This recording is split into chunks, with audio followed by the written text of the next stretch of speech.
নমস্কার বন্ধুরা, এই ইউটিউব চ্যানেলে আপনাদের সকলকে জানাই স্বাগতম। তো বন্ধুরা, ভারতবর্ষের 2024 লোকসভা ভোটের দুটি পর্ব ইতিমধ্যে সমাপ্ত হয়েছে। এবার শুরু হতে চলেছে তৃতীয় দফা 2024 লোকসভা ভোট। তৃতীয় পর্ব হবে আগামী 7ই মে মঙ্গলবার 2024 সাল, এবং এই দফায় মোট ভোট হবে 12টি রাজ্য ও কেন্দ্রশাসিত অঞ্চল মিলিয়ে মোট 95টি আসনে। তো প্রথম ও দ্বিতীয় দফায় ভোট গ্রহণ মিটেছে ভালোই ভালো। এবারে 2024 ভারতের লোকসভা নির্বাচনে তৃতীয় দফায় ভারতবর্ষের আসাম রাজ্যের 4টি আসনে, বিহারের 5টি আসনে, ছত্তিশগড়ের 7টি আসনে এবং গোয়াতে রয়েছে 2টি আসন, গুজরাটে রয়েছে 26টি আসন, কর্ণাটকে রয়েছে 14টি আসন, মধ্যপ্রদেশে রয়েছে 8টি আসন, মহারাষ্ট্রে রয়েছে 11টি আসন, উত্তরপ্রদেশে রয়েছে 10টি আসন, পশ্চিমবঙ্গে রয়েছে 4টি আসন। এছাড়া কেন্দ্রশাসিত অঞ্চল দাদরা ও নগর হাভেলি এবং দমন ও দিউতে রয়েছে 2টি আসন। এছাড়াও রয়েছে জম্মু কাশ্মীরে। টোটাল মিলিয়ে মোট 95টি আসনে 2024 লোকসভা নির্বাচনের তৃতীয় দফা অনুষ্ঠিত হবে। এবং আজকের ভিডিওটির মাধ্যমে আপনাদেরকে জানিয়ে দেব পশ্চিমবঙ্গের তৃতীয় দফায় যে 4টে গুরুত্বপূর্ণ আসন রয়েছে, অর্থাৎ মুর্শিদাবাদ, জঙ্গিপুর, মালদা উত্তর এবং মালদা দক্ষিণ, এই 4টে আসনে তৃতীয় দফায় ভোট গ্রহণ হবে। এবং এখানে জনমত সমীক্ষা অনুযায়ী এই 4টি আসনে কোন কোন রাজনৈতিক দল এগিয়ে রয়েছে সেটা অবশ্যই আপনাদেরকে এই ভিডিওটির মাধ্যমে জানিয়ে দেব। তার জন্য আপনারা অবশ্যই ভিডিওটি মনোযোগ সহকারে শেষ পর্যন্ত দেখবেন। আর 2024 ভারতের লোকসভা ভোটের নির্বাচনের জন্য সমস্ত খুঁটিনাটি আপডেট পেতে আমাদের এই ইউটিউব চ্যানেলটি সাবস্ক্রাইব করে পাশে থাকবেন। তাহলে চলুন ভিডিওটিকে শুরু করা যাক। এবছরে পশ্চিমবঙ্গের তৃতীয় দফার লোকসভা নির্বাচনে কোন কোন রাজনৈতিক দল থেকে কোন কোন প্রার্থীরা মনোনীত হয়েছেন, এছাড়াও আমরা দেখে নেব যে 2019 সালের লোকসভা ভোটে এই 4টি আসন অর্থাৎ মালদা উত্তর, মালদা দক্ষিণ, জঙ্গিপুর ও মুর্শিদাবাদ সেখানে কি ফলাফল হয়েছিল। তো বন্ধুরা, সবার প্রথমেই আপনাদেরকে জানিয়ে দেব মালদা উত্তর, যেখানে তৃণমূল কংগ্রেসের মনোনীত প্রার্থী রয়েছে প্রসূন বন্দ্যোপাধ্যায় এবং বিজেপি তরফে মনোনীত প্রার্থী করা হয়েছে খগেন মুর্মুকে, এবং সিপিএম ও কংগ্রেসের যৌথভাবে প্রার্থী রয়েছে মোস্তাক আলম। এছাড়াও আইএসএফ প্রার্থী রয়েছে মোহাম্মদ সোহেল। তো বন্ধুরা, 2019 সালের লোকসভা ভোটে এই মালদাহ উত্তর লোকসভা কেন্দ্রে জয়ী হয়েছিলেন বিজেপি প্রার্থী খগেন মুর্মু। তিনি মোট ভোট পেয়েছিলেন 5,09,524টা, অর্থাৎ 37.59% ভোট পেয়েছিল। এবং দ্বিতীয় নম্বরে ছিলেন তৃণমূল প্রার্থী মৌসম নূর। তিনি মোট 4,25,236টি ভোট পেয়েছিলেন, অর্থাৎ 31.37% ভোট পেয়েছিলেন। যার ফলে 2024 লোকসভা ভোটে তৃণমূলের তরফ থেকে নতুন মনোনীত প্রার্থী করা হয়েছে প্রসূন বন্দ্যোপাধ্যায়কে। এই কেন্দ্রে জনমত সমীক্ষা থেকে ভোটারের সমীক্ষা পর্যন্ত এবং বড় বড় রাজনৈতিক মহলের দাবি অনুযায়ী এই মালদহ উত্তর লোকসভা কেন্দ্রে ত্রিমুখী লড়াইয়ের সম্ভাবনা রয়েছে, যেখানে বিজেপি, তৃণমূল ও কংগ্রেস এই 3টি দলের মধ্যে জোট টক্কর রয়েছে বলে দাবি রাজনৈতিক মহলের একাংশের। বিজেপি, তৃণমূলের সঙ্গে কংগ্রেসও এই কেন্দ্রে হাড্ডাহাড্ডি লড়াইয়ের জন্য প্রস্তুত রয়েছে। তবে এই কেন্দ্রে ত্রিমুখী লড়াইয়ের টক্কর থাকলেও জনমত থেকে রাজনৈতিক মহলের সমীক্ষা অনুযায়ী মালদা উত্তর এই কেন্দ্রে বিজয়ী প্রার্থীর নাম অনুযায়ী উঠে আসছে বিজেপি প্রার্থী খগেন মুর্মুর নাম। পরবর্তীতে আপনাদেরকে জানিয়ে দেব মালদাহ দক্ষিণ, যেখানে তৃণমূল কংগ্রেসের মনোনীত প্রার্থী রয়েছে শাহনওয়াজ আলী রায়হান এবং বিজেপির মনোনীত প্রার্থী রয়েছে শিরূপা মিত্র চৌধুরী। সিপিএম ও কংগ্রেসের যৌথভাবে প্রার্থী রয়েছে ঈসা খান চৌধুরী। তো বন্ধুরা, 2019 সালের লোকসভা ভোটে এই মালদাহ দক্ষিণ লোকসভা কেন্দ্রে জয়ী হয়েছিলেন কংগ্রেস প্রার্থী আবু হাসেম খান চৌধুরী ওরফে ডালু।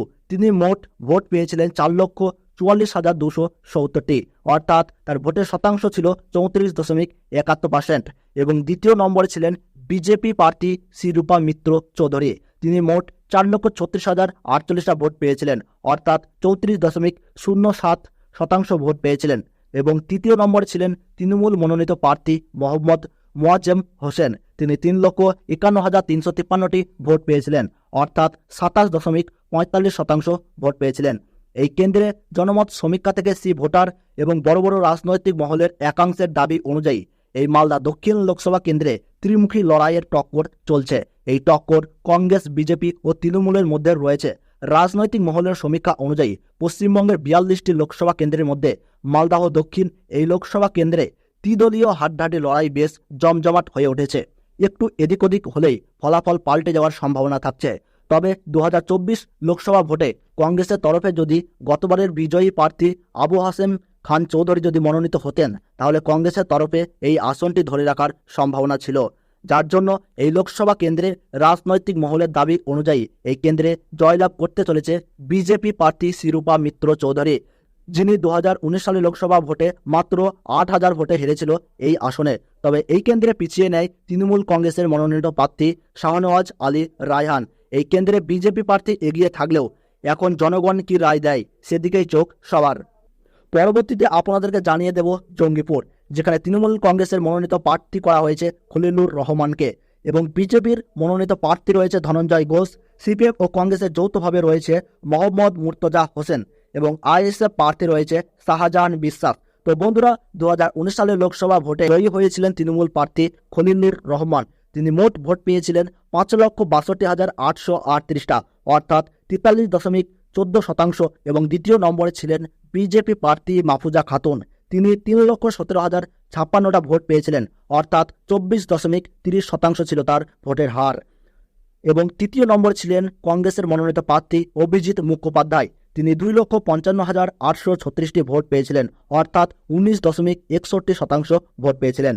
এই কেন্দ্রে জনমত সমীক্ষা থেকে বড় বড় রাজনৈতিক মহলের একাংশের দাবি অনুযায়ী এই জঙ্গিপুর লোকসভা কেন্দ্রে দ্বিমুখী লড়াইয়ের টক্কর চলছে। এই টক্কর গতবারের জয়ী দল তৃণমূলের সঙ্গে বিজেপির। রাজনৈতিক মহলের দাবি অনুযায়ী জঙ্গিপুর লোকসভা কেন্দ্রে অ্যাডভান্টেজ রয়েছে গতবারের তৃণমূল মনোনীত বিজয়ী প্রার্থী খলিলুর রহমানের। তবে এই লোকসভা কেন্দ্রে জেতার জন্য উঠে পড়ে লেগেছে বিজেপিও তারা এই লোকসভা আসনটি ছিনিয়ে নেওয়ার জন্য তেলঘাম ছোটাচ্ছে। তবে রাজনৈতিক মহলের দাবি অনুযায়ী এই জঙ্গিপুর লোকসভা কেন্দ্রে জয়ী হওয়ার সম্ভাবনা রয়েছে তৃণমূল কংগ্রেসের মনোনীত প্রার্থী খলিলুর রহমানের। পরবর্তীতে আপনাদেরকে জানিয়ে দেব মুর্শিদাবাদ। তৃণমূল কংগ্রেসের পক্ষ থেকে প্রার্থী রয়েছে আবু তাহির খান এবং বিজেপির মনোনীত প্রার্থী রয়েছে গৌরী শঙ্কর ঘোষ এবং সিপিএম ও কংগ্রেসের যৌথ প্রার্থী রয়েছে মোহাম্মদ সেলিম। আইএসএফ প্রার্থী রয়েছে হাবিব শেখ। তো বন্ধুরা, 2019 সালের লোকসভা ভোটে এই মুর্শিদাবাদ লোকসভা কেন্দ্রে জয়ী হয়েছিলেন তৃণমূল প্রার্থী আবু তাহির খান। তিনি মোট ভোট পেয়েছিলেন 6,04,346টা, অর্থাৎ 41.56%। এবং দ্বিতীয় স্থানে ছিল কংগ্রেস প্রার্থী আবু হেনা অর্থাৎ আব্দুল সাত্তার। তিনি মোট 3,77,929টা ভোট পেয়েছিলেন, অর্থাৎ 25.99% ছিল ভোটের হার। এবং তৃতীয় নম্বরে ছিলেন বিজেপি মনোনীত প্রার্থী হুমায়ুন কবির। তিনি 2,47,809টি ভোট পেয়েছিলেন, অর্থাৎ 17.04% ভোট পেয়েছিলেন। এই কেন্দ্রে জনমত সমীক্ষা থেকে বড় বড় রাজনৈতিক মহলের একাংশের দাবি অনুযায়ী এই মুর্শিদাবাদ লোকসভা কেন্দ্রে 2019 সালে সেই রকম হাড্ডাহাড্ডি লড়াই না হলেও এবার 2024-এর ইলেকশনে মুর্শিদাবাদ লোকসভা কেন্দ্রে জেতার জন্য তেলঘাম ছোটাচ্ছে বিজেপি এবং কংগ্রেস ও সিপিএম।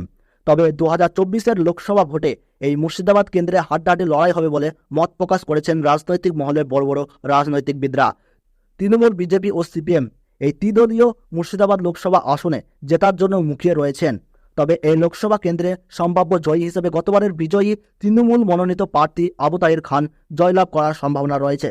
তবে এই লোকসভা কেন্দ্রে জনগণের রায়ই হবে শ্রেষ্ঠ রায়। তাই ফলাফলের দিন পর্যন্ত বিজয়ী প্রার্থীর নাম জানতে একটু অপেক্ষা করতে হবে। তো বন্ধুরা, ভিডিওটি ভালো লাগলে ছোট্ট একটি লাইক দিয়ে উৎসাহিত করবেন।